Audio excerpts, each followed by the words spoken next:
And our next speaker is Professor Nada Mustafa Hali, and she's a senior lecturer of women's, gender, and sexuality studies at the College of Liberal Arts, University of Massachusetts, Boston. Please welcome Professor Hali.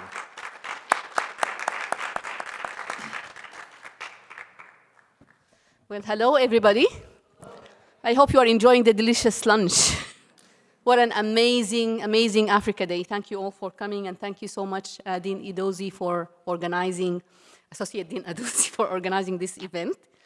It is my pleasure and great honor to introduce Her Excellency, Ambassador Fatima Kyari Mohammed, and to welcome her to UMass Boston.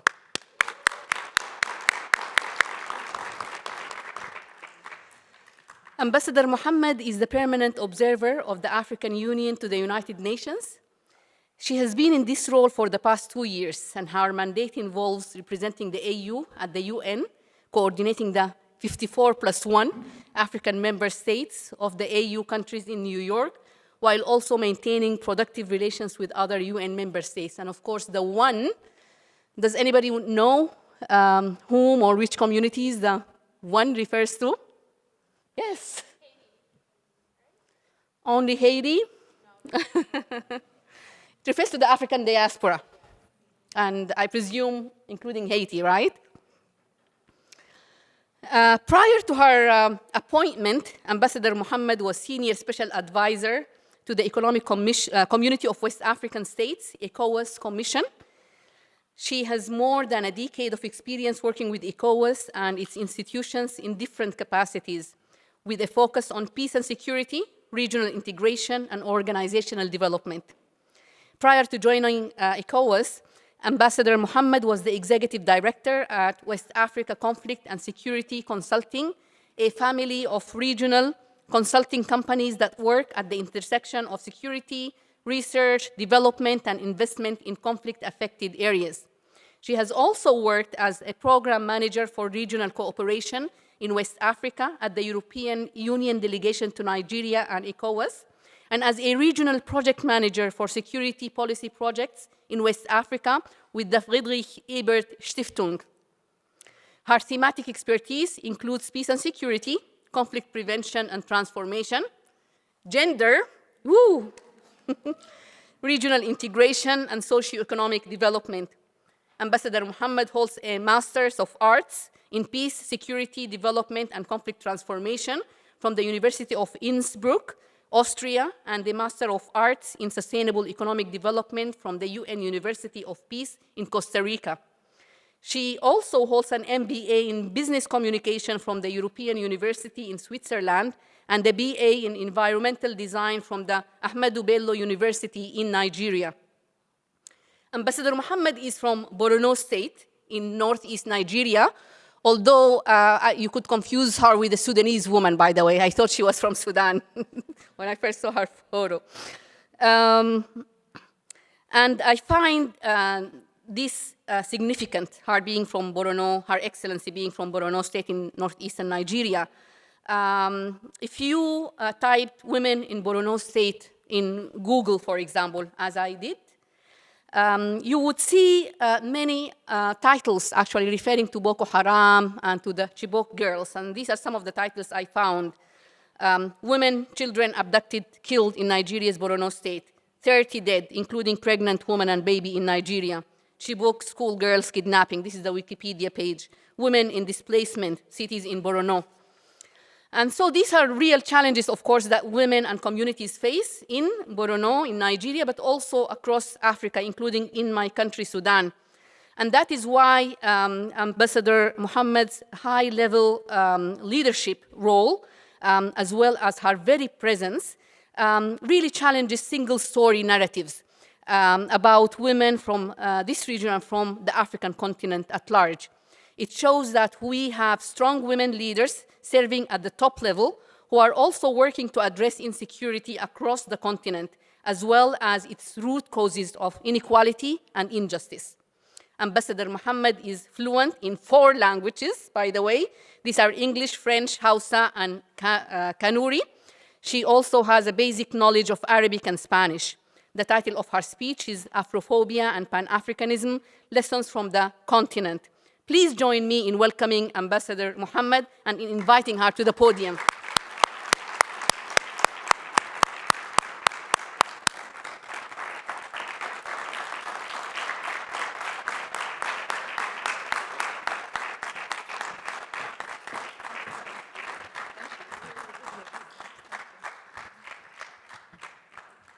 Thank you.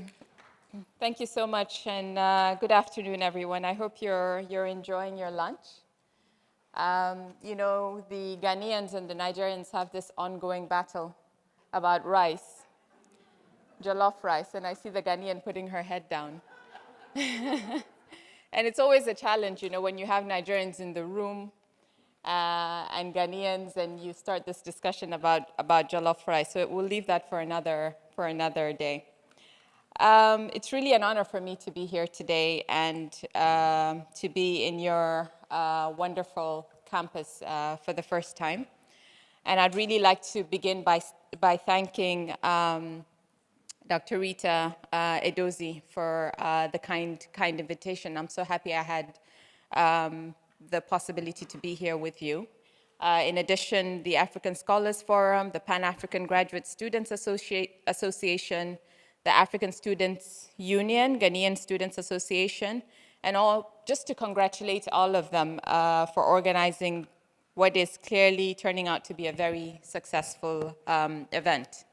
So happy Africa Day 2020 to all of you here, and happy Ghana Day, of course, as we celebrate one of the founding countries of our continental organization, the OAU, which is currently the AU, which I work for. So today, ladies and gentlemen, I've been asked to speak on the theme between Afrophobia and Pan-Africanism, migration, and identity challenges in Africa. Heavy, heavy words. Migration, identity, Pan-Africanism. And what's the heaviest for me in all this is Afrophobia. Now, what does this mean? And where does this come from? I'd like to start by taking you all on a journey. It's a long journey, but it's one that I'm going to compress into a very small circle.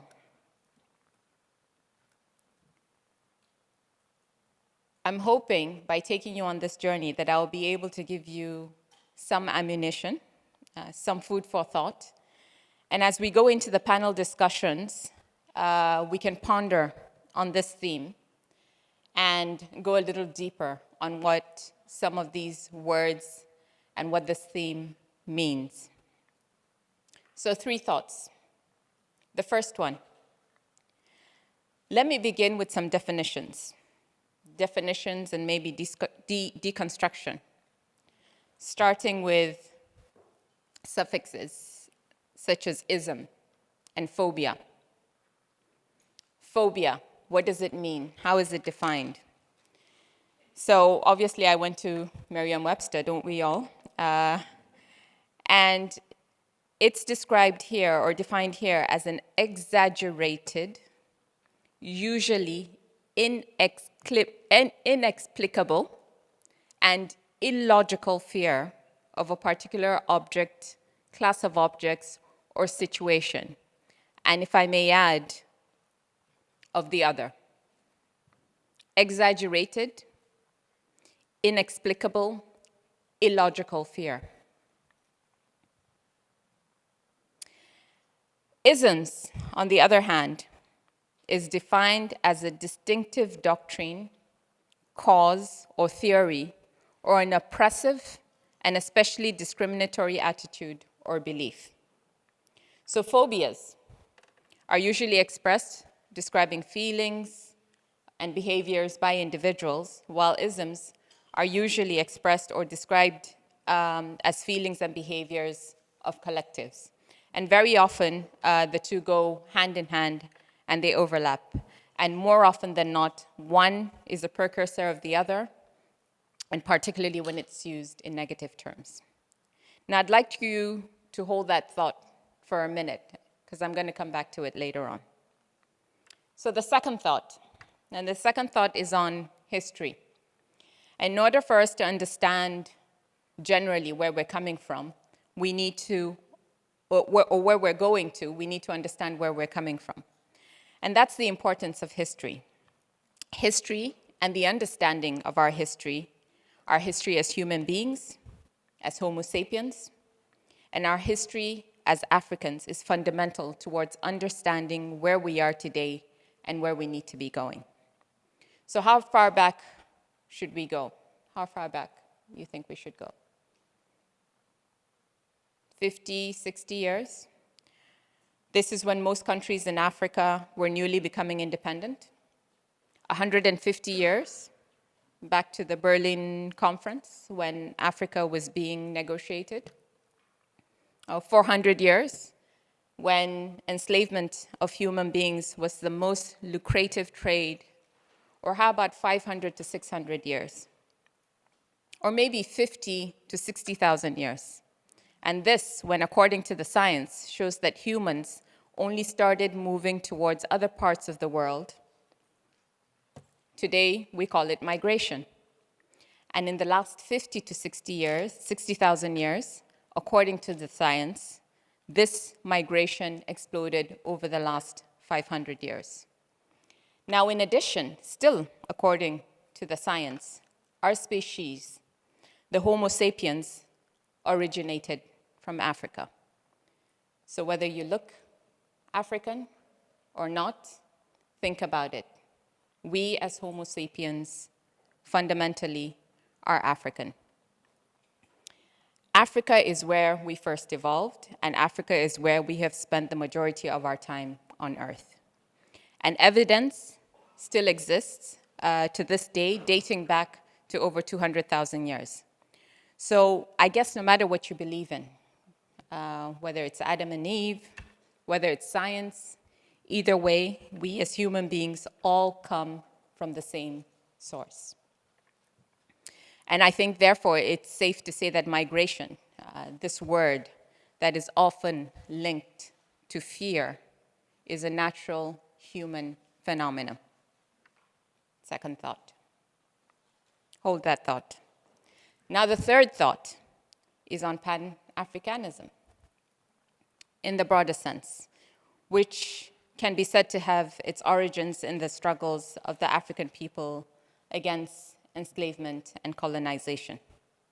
So this thought, still on history, but more recent history, takes us back to the last 60 to 100 years, when a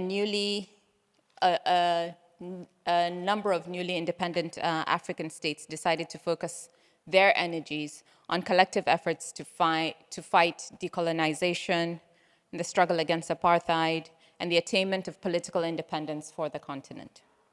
In 1958, as you mentioned, Dr. Kwame Nkrumah, the first leader of an independent Ghana, called a meeting in the capital city of Accra and invited all the independent African states at that time, namely Egypt, Sudan, Libya, Tunisia, Liberia, Morocco, and Ethiopia, which has a different, distinct history, and the reason for which we're headquartered there today.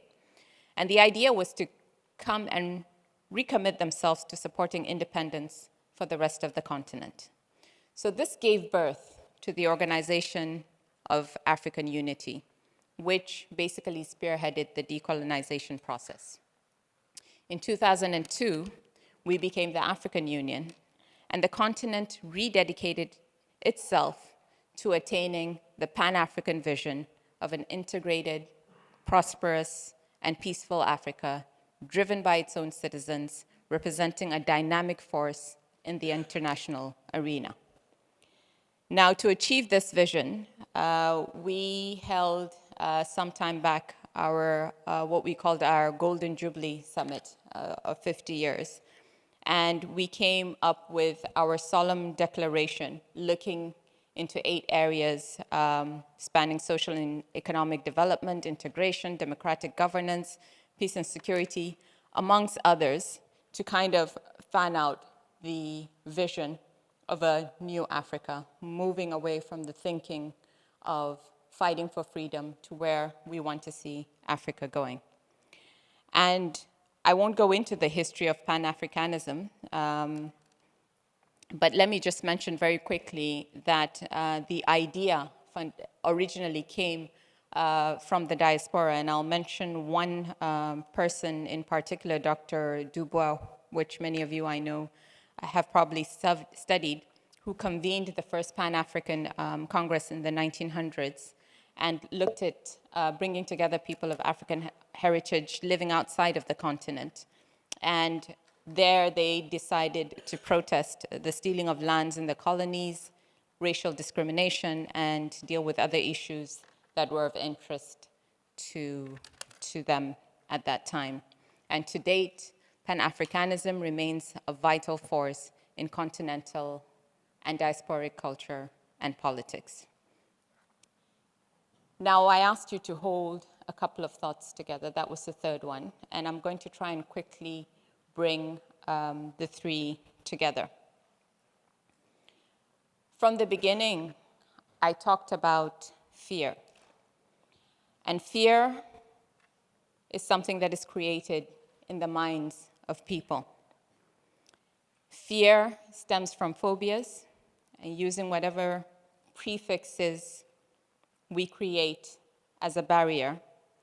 And this barrier, particularly with a negative connotation, blocks understanding and feeds fear.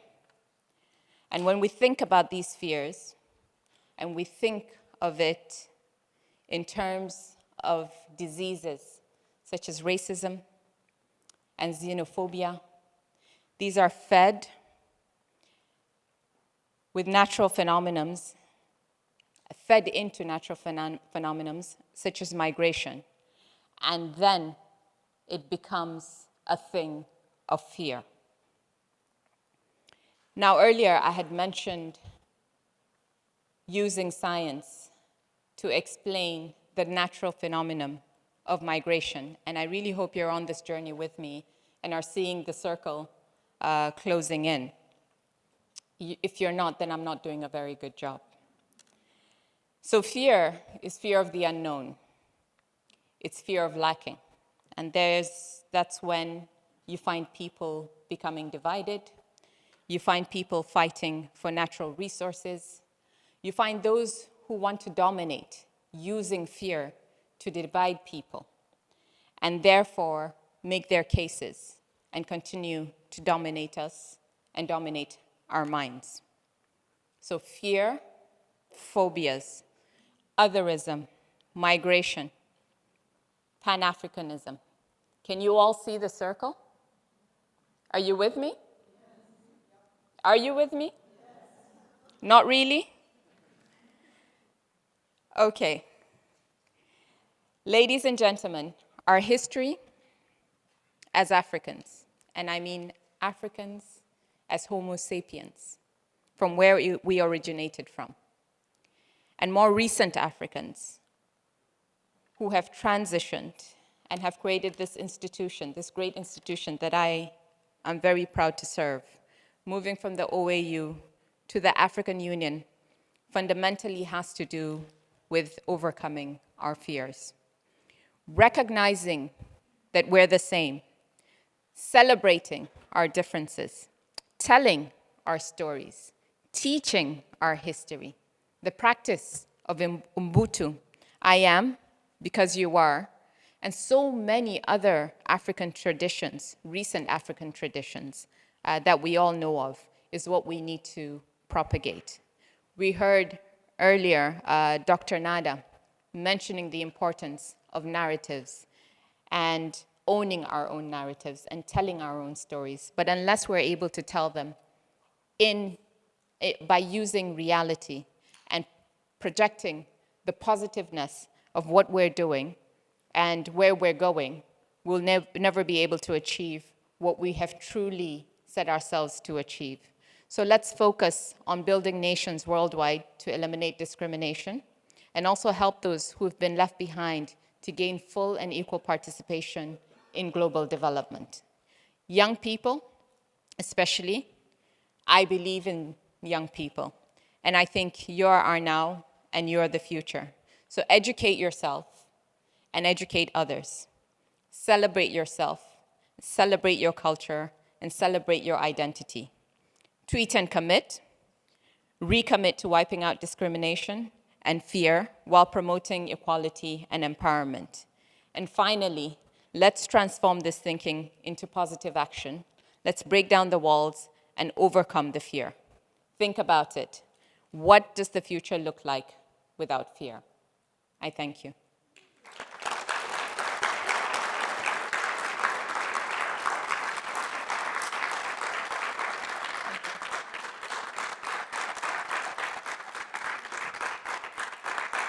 Thank you.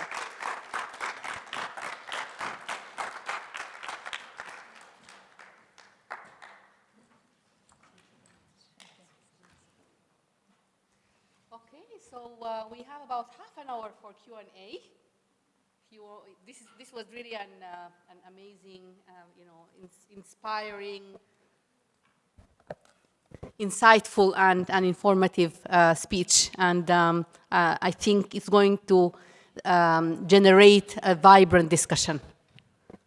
So if you would like to speak, please raise your hand if you have a question or a comment.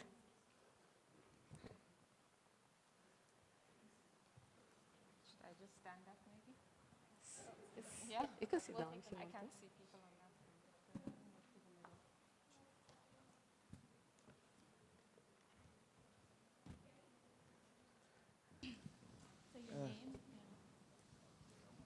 My name is Vincent Sanjas. I would like to ask if migration creates fear, or if we can say like it could be a problem. What can we do about it?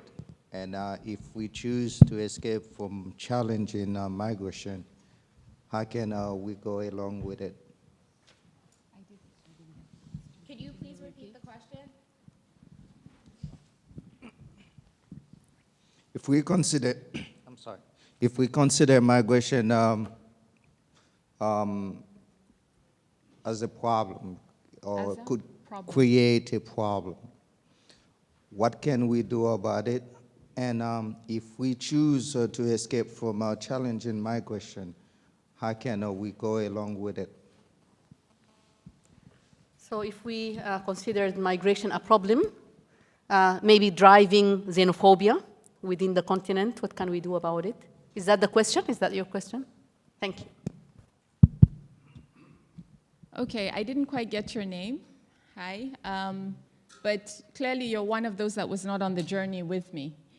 The reason I'm saying that is because from the beginning, I tried to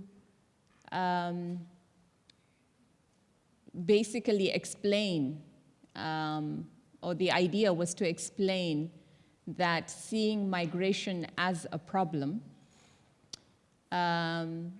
is constructed in such a way that it creates fear, while migration itself is a natural phenomenon.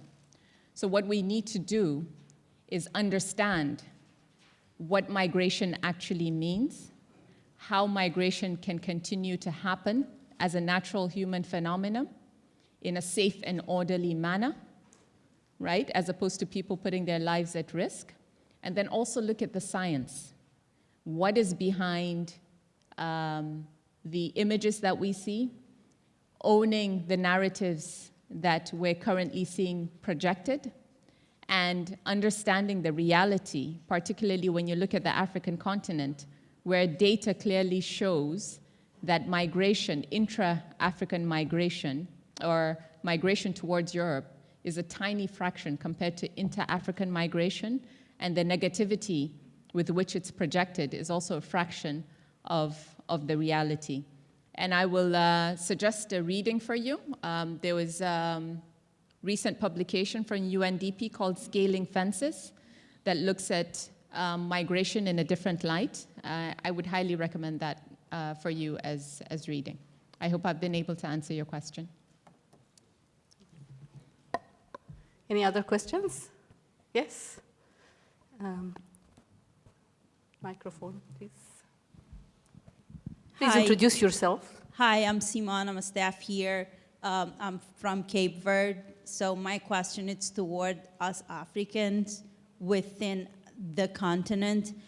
Why are we still so resistant within our lines, our borders, not to celebrate ourselves, empower ourselves? So every time I feel, this is very personal, that I'm stepping out to do something, I will be struggling because there are barriers, or my peers won't cooperate with me to move forward. Mm-hmm. Do you still feel that? Thank you. That's an excellent question. And I think, that's why organizations such as the AU and our sub-regional organizations was set up, principally to promote regional integration. And there's so many layers to integration, right? Starting from, the individuals and what it means to them, all the way to institutions and what it means and how we can benefit from each other. And I think through our institutions, our leadership has recognized the need for that. The need for us, for example, recently, you've probably followed with the Continental Free Trade Area. Now we've taken the decision that we need to look more inwards, not excluding others, but looking inwards to see how we can promote trade and economic development within the continent. And everything else is linked to that, right? We have, where education is concerned, recently launched the Pan-African University because we see a fundamental need for our young people to interact more, particularly on platforms, educational platforms, where they have a lot more in common, but also need to get to know each other's cultures and differences. Very often, externally, when you think of the African continent, we're all kind of thrown in together as one block. But the reality of it is, even when you look down at the country level, with large countries such as mine, Nigeria, where it's a continent in itself with so much diversity and so much incredible potential. If you look at the sub-region, West Africa, even more so diverse. Talk less of the continent itself, So there's so much that we need to do, but there's a lot of work that needs to be put in there for us to understand the need for us to look more inwards, and precisely those borders and those barriers that we've put in place. We need to work towards having borders that allow us to secure ourselves and to trade with each other and to be able to move freely in such a way that it's beneficial to our populations and to our countries. Thank you. Any other questions?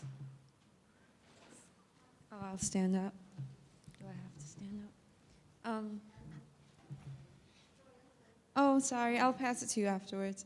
My name's Brianna Shirley.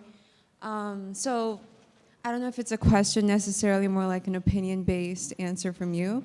So with the history of the back migration in the Sahara, all of that, with climate change, and since we're we are facing climate change, so do you believe that if the tables are turned and now the migration process would be an inflow into other countries that are safer, considering that that was the safe point at that moment, would it be a continuous cycle of migration phobias? Because if you really think about it, we're always gonna be migrating as humans, evolving.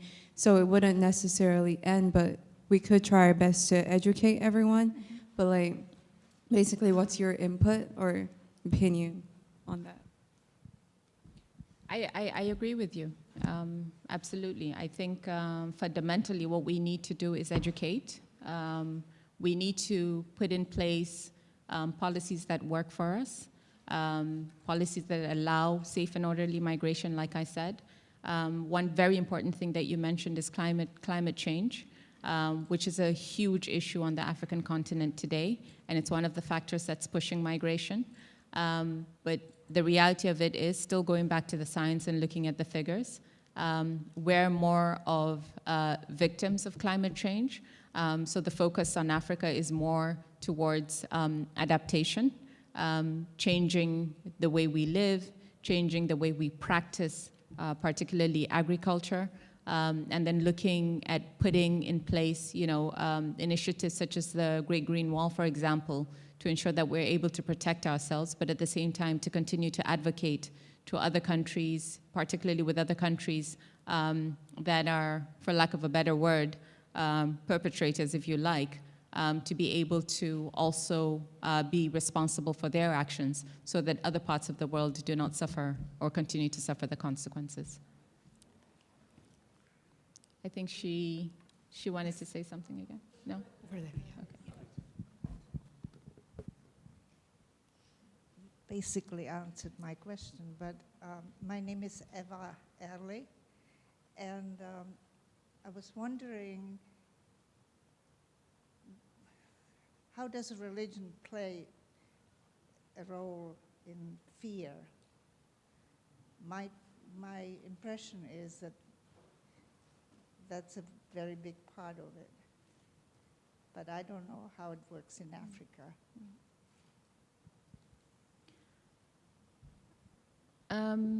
So I think, just like everything else, religion is politicized.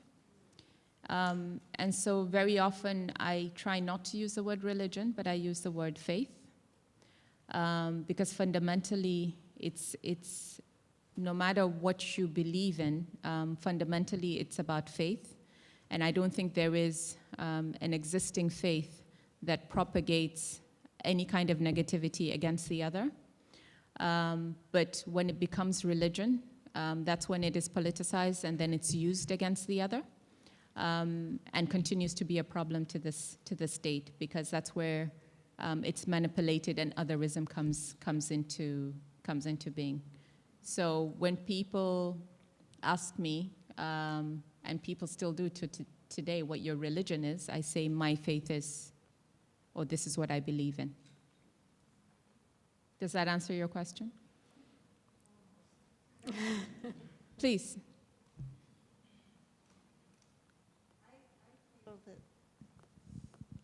I feel that the religion was almost, but that's a personal thing, that religion caused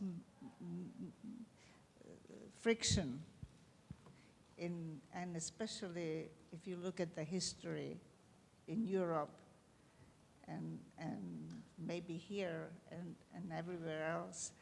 And I never know how does it work in Africa.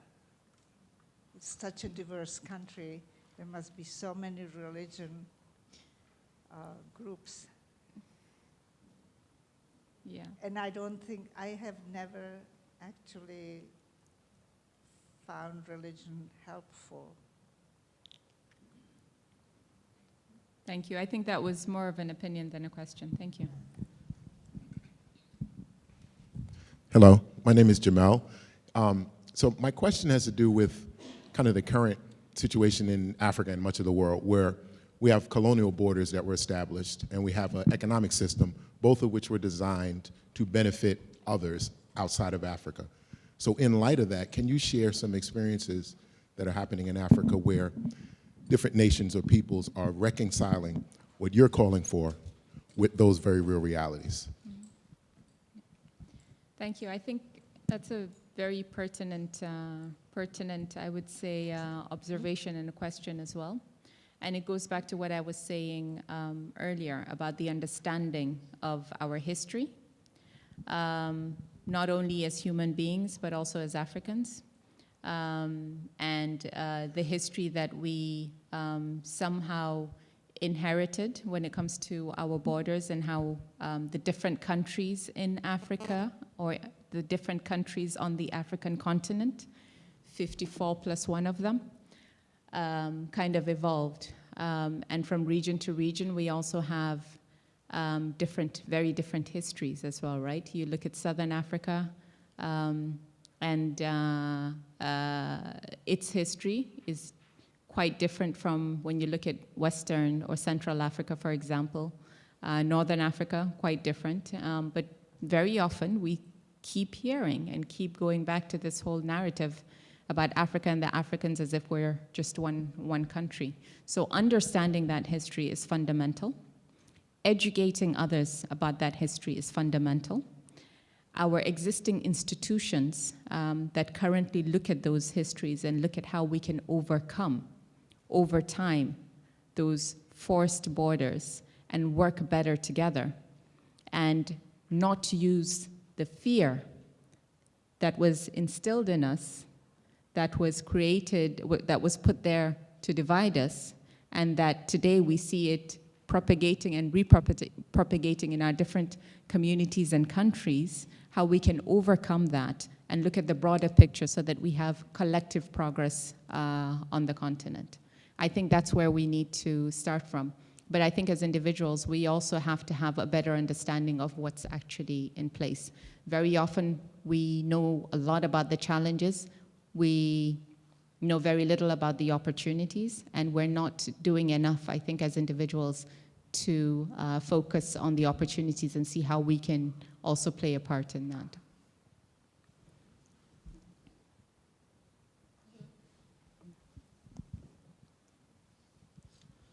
My name is Kassoum. I'm from Niger originally, but I grew in France, so my English is very bad.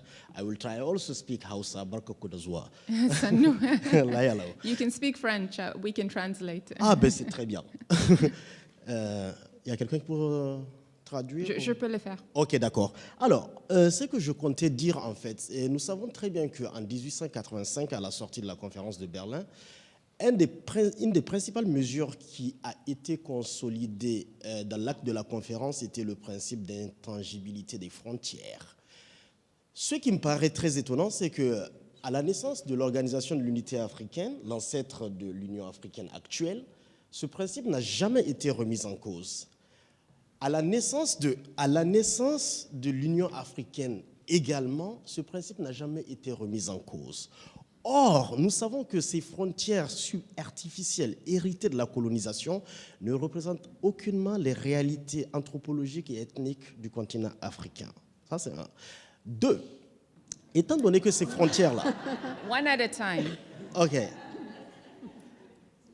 One at a time. Okay. So let's do the first one because so I'll try and summarize very quickly his question. It was more of a comment, but he was going back to the Berlin conference, the false borders, and why we haven't questioned those borders that were kind of forced upon us, if you like. And to answer that, I think fundamentally is very much linked to the immediate previous speaker.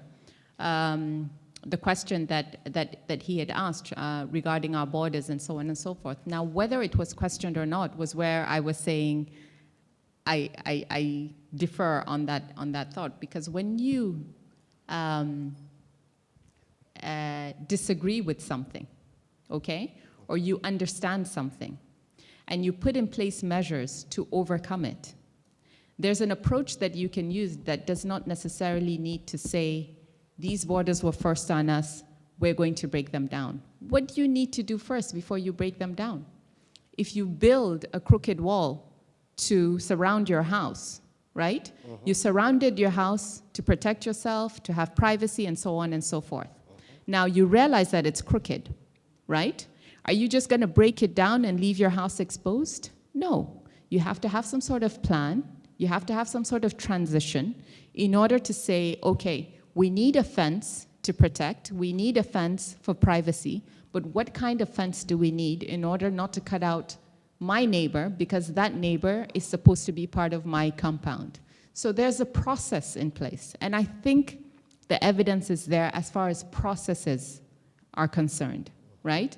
And sometimes, even when certain things are imposed on you, despite there may be some negative consequences, right? But breaking them down and starting from zero may not be what's best for you. Sometimes you have to be able to build on what already exists. And I think that's the perspective that our founding fathers were coming from. How do we make these challenges that we have faced, as far as our history is concerned, an opportunity for the development of our people and our continent. D'accord. Je peux juste continuer parce que j'avais pas posé Well, la ask the question. moderator. I'm not moderating. I'm just Okay. responding. Moderator, can I continue, please? Because I didn't Let ask us- my yeah, question. maybe it a was brief, just yeah. a preliminary notice that I did. Okay. Okay. If My you could English is be good? Ouais? brief, please. Okay. Thank you.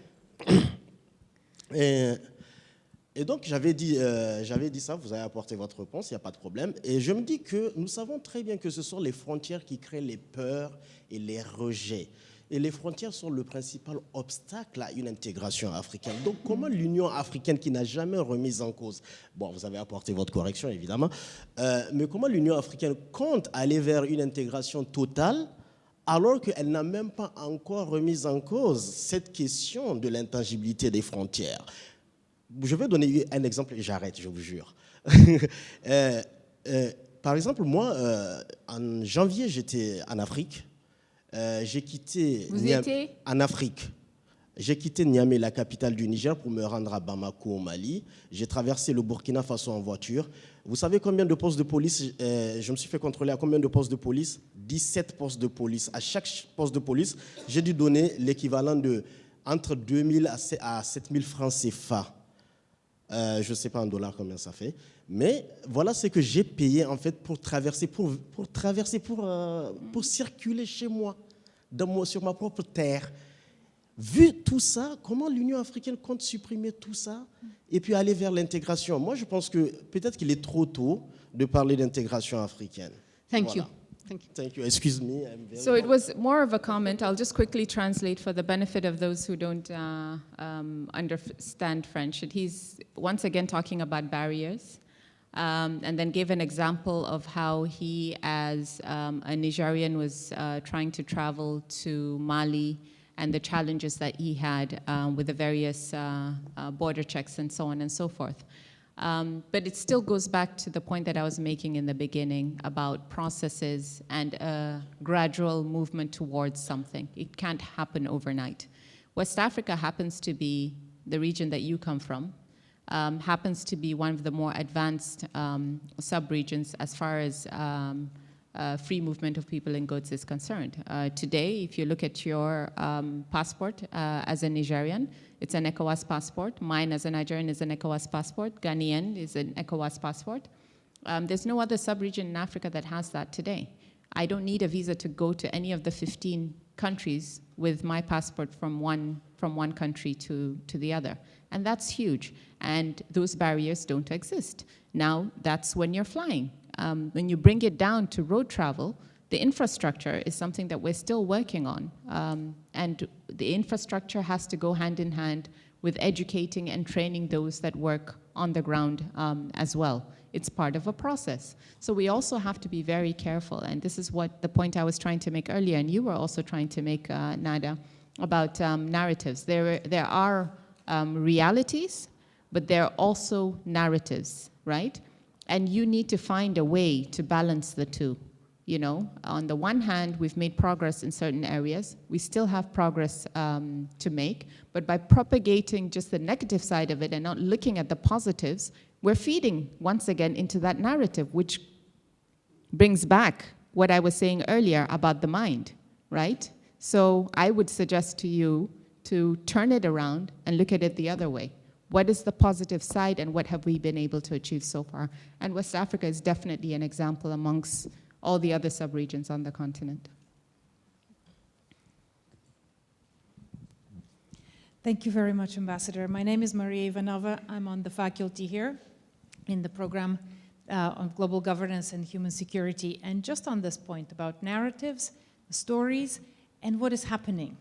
We have developed an index that tracks the performance of every country in the world on their implementation of the environmental conventions. The story in Africa is amazing. It is counterintuitive because the conventional wisdom is, oh, we are poor, we are underdeveloped, we will not perform. But it's very positive because we are finding countries like Mali being #1 in the world on the implementation of the Ramsar Convention on the Protection of Wetlands.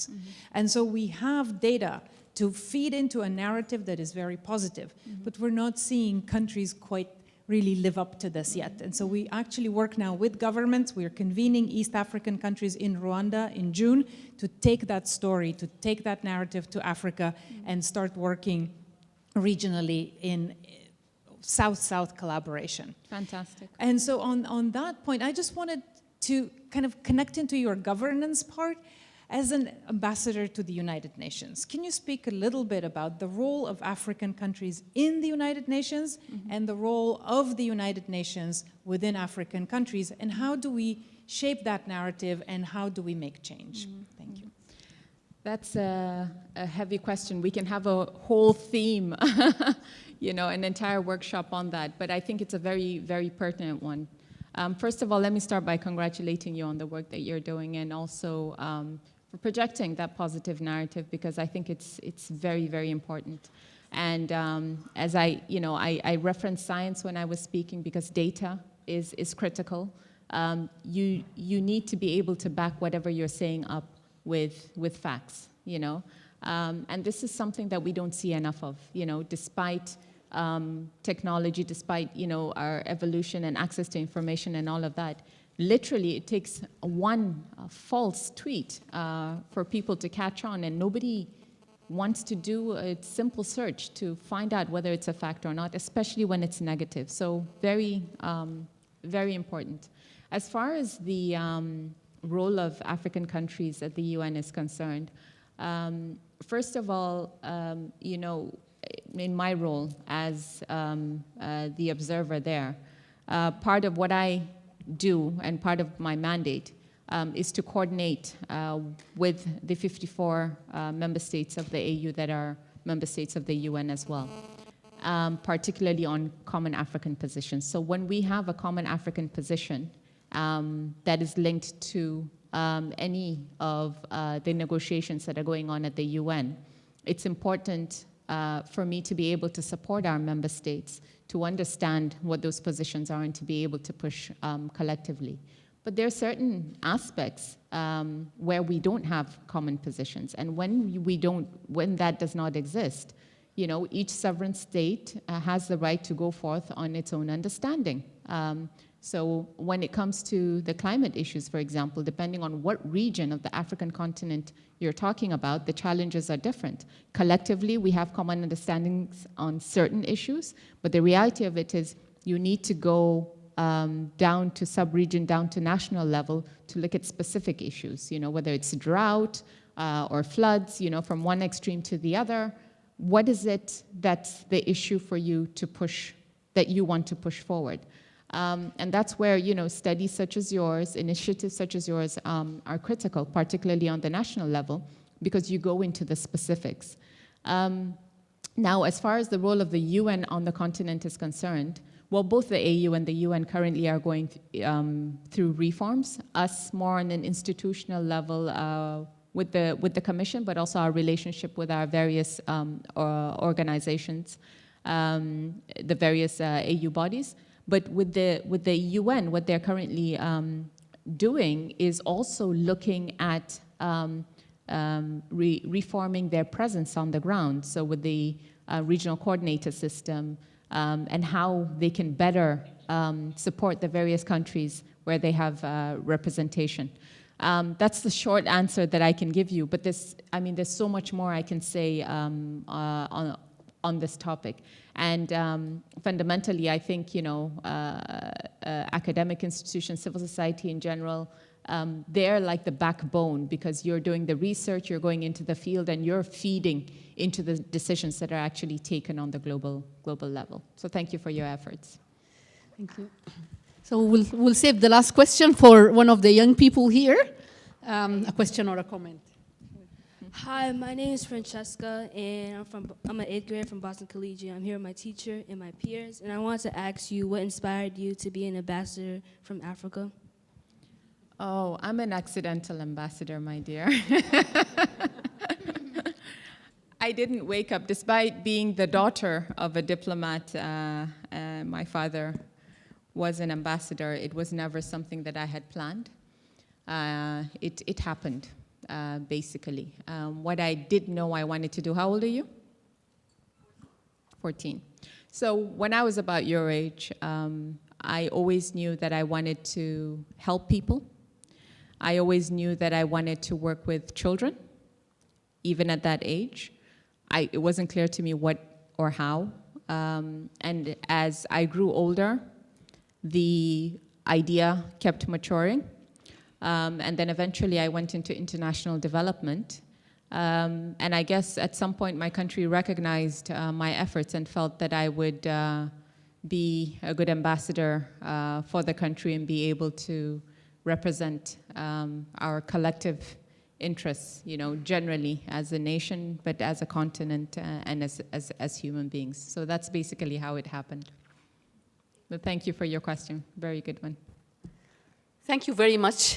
Thank you, everybody. I want you to join me in thanking Ambassador Mohammed for a really insightful keynote speech, intellectually stimulating at the policy and conceptual levels. And thank you for an engaging conversation as well.